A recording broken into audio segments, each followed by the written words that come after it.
Sure. Yeah. When we first got together, way back in the dark ages,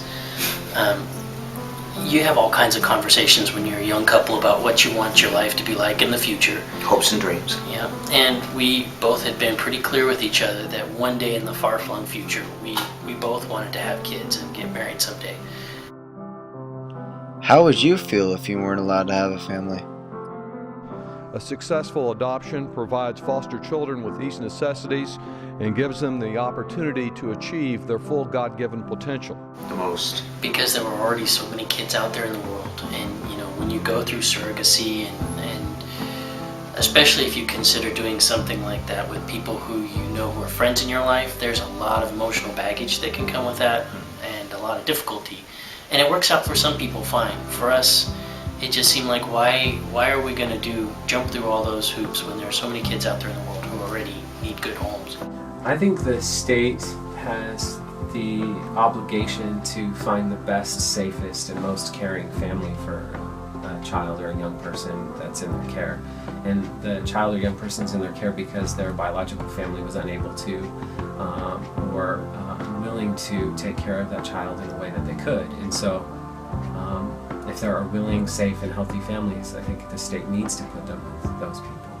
We're the only state that has a total ban on gay adoption. The first adoption state you went to? State adoptions. In California. Where we sat down at a meeting that they had advertised, actually in a flyer. I forget how we got hold of it, but we went down to this meeting and there were all these other families sitting around a table, and the person representing the adoption agency did nothing but spin horrible negative stories about what had happened to the kids, what their foster lives are like, what their lives are like when they're placed in their adoptive home. How hard it is even to adopt kids. Yeah. The whole process, how intrusive. I mean, it's almost like they were working towards not having people adopt, which really is kind of sad. They scared the tar out of us. We left there really wondering whether adoption was the right way to go after that. Mm-hmm. And in talking to other parents through the adoption agency we did end up going with, state adoptions people sometimes ask some really inappropriate questions. They will discriminate against you based on your weight,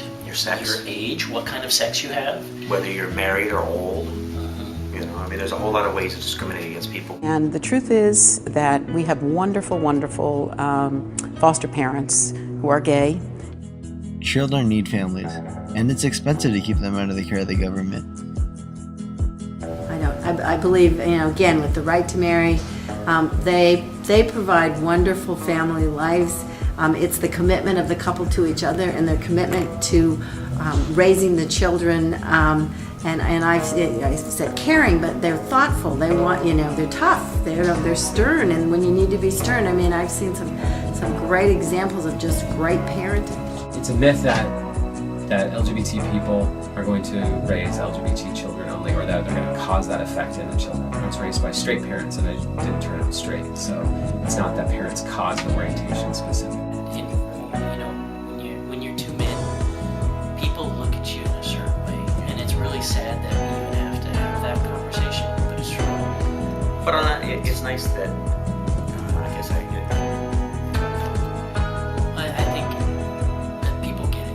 If something goes wrong, or if one of the kids acts out sexually or something, they'll look at the dads and say, well, see, it's because you're gay. There is no viable reason to reject a capable, sufficient family from adoption based on sexual orientation. In California, there are over 50,000 foster children who are waiting for adoption.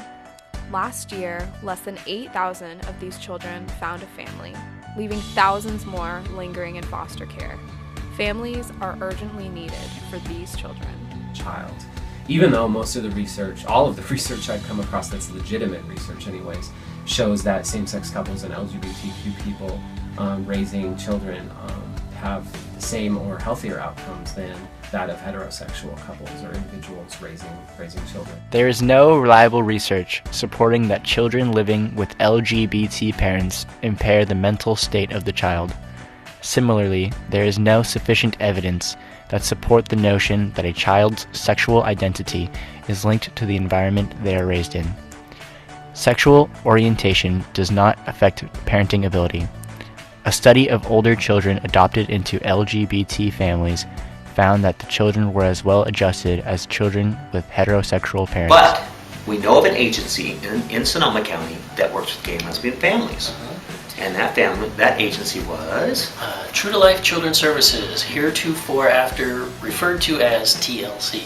Or, as I refer to it, my favorite adoption agency in the whole country, because the people at TLC are incredible. I mean, they walked us through the whole process from the start to the ending. And so one of the things we can do that will affect both nationally and us here is to be more visible and vocal around what's important. What are our values as a community? So LGBTQ people speaking up around what's important to them, if they're willing and want to take these families and showing good examples of that.